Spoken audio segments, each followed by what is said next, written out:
السلام علیکم ناظرین، بسم اللہ الرحمن الرحیم۔ دوستوں، حکیم لقمان کے بارے میں آپ سبھی لوگ تو جانتے ہی ہوں گے کہ حکیم لقمان اللہ رب العزت کے نیک بندے تھے اور اللہ کے ولی تھے۔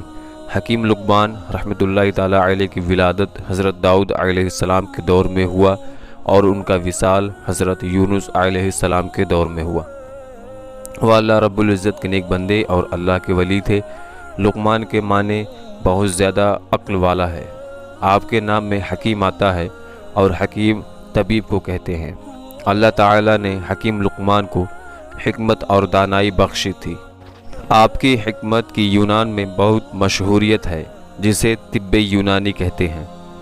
قرآن پاک میں اگر کسی کا ذکر آ جائے تو وہ چیز بڑی عظمت والی اور اس کا وقار اور بلند ہو جاتا ہے، مگر یہاں تو اللہ رب العزت نے حکیم لقمان کے نام سے ایک پوری سورہ نازل فرمایا ہے۔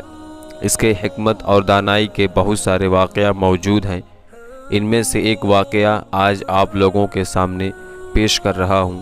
کہا جاتا ہے کہ حکیم لقمان کے دور میں ہر چیز کو زبان دی گئی تھی، ہر بے زبان کو زبان تھی۔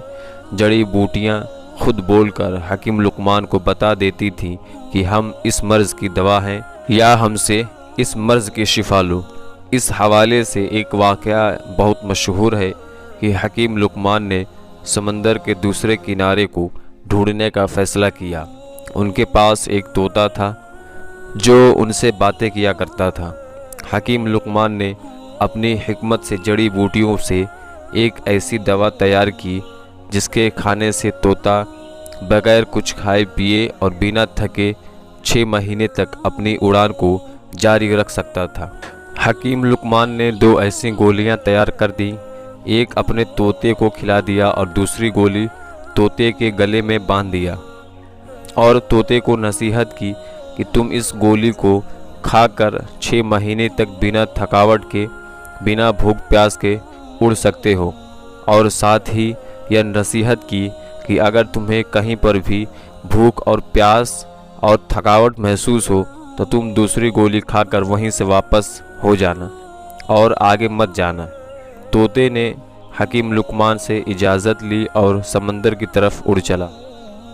طوطا مسلسل اپنی اڑان 6 مہینے تک جاری رکھے ہوئے تھا، لیکن اسے ابھی تک سمندر کا دوسرا کنارہ نہیں ملا۔ طوطے کو اڑتے ہوئے اب 6 مہینے سے زیادہ ہو گیا تھا۔ اب اسے بھوک اور پیاس محسوس ہونے لگی، تھکاوٹ کا بھی احساس ہونے لگا تھا، مگر یہاں تک جہاں وہ جا چکا تھا وہاں سمندر کا کنارہ تو دور کوئی پتھر یا چٹان بھی نہیں ملا تھا جن کے اوپر وہ بیٹھ کر سانس لے سکتا تھا۔ تھوڑا آگے جانے کے بعد آخرکار ایک سمندر میں چٹان نظر آئی۔ طوطا اس کے اوپر جا کر بیٹھ گیا۔ دراصل وہ چٹان نہیں بلکہ ایک بہت بڑی مچھلی تھی، لیکن طوطے کو ابھی یہ نہیں پتا تھا کہ یہ چٹان نہیں، ایک بہت بڑی مچھلی تھی۔ تھوڑی دیر میں اس مچھلی نے تھوڑی حرکت کی تو طوطا بہت حیران اور پریشان ہو گیا، کیونکہ وہ دیکھ رہا تھا کہ یہ چٹان ہل کیوں رہا ہے۔ جب مچھلی نے اپنا منہ باہر نکالا تو وہ مچھلی بھی اس طوطے کو دیکھ کر حیران ہو گئی اور اس طوطے سے بات کرنے لگی۔ کیونکہ اس وقت اللہ رب العزت نے ہر چیز کو زبان دی تھی، اس لیے مچھلی نے اس طوطے سے پوچھا، تم کون ہو اور یہاں تک کیسے پہنچے؟ طوطے نے کہا، تم کون ہو؟ تو مچھلی نے کہا کہ میں اس سمندر کی مخلوق ہوں۔ تب طوطا بہت حیران ہوا اور بولنے لگا کہ اللہ کی پناہ، میں نے اپنی زندگی میں آج تک اتنی بڑی مخلوق نہیں دیکھی۔ پھر اس نے کہا کہ میں حکیم لقمان کا طوطا ہوں اور مجھے حکیم لقمان نے سمندر کا دوسرا کنارہ ڈھونڈنے کے لیے بھیجا ہے۔ میں نے بہت زیادہ سفر کیا ہے، ابھی تک مجھے سمندر کا دوسرا کنارہ نہیں ملا، اور اب میں تھک گیا ہوں اور اب میں اس سے زیادہ آگے نہیں جا سکتا۔ کیا تم جانتے ہو کہ سمندر کا دوسرا کنارہ کہاں ہے؟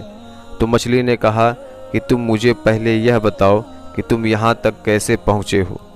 نہ تو یہاں پر کوئی پہاڑ ہے، نہ ہی کوئی جنگل ہے، نہ ہی کوئی درخت ہے جس پر تم بیٹھ کر آرام کر کے یہاں تک پہنچ سکے۔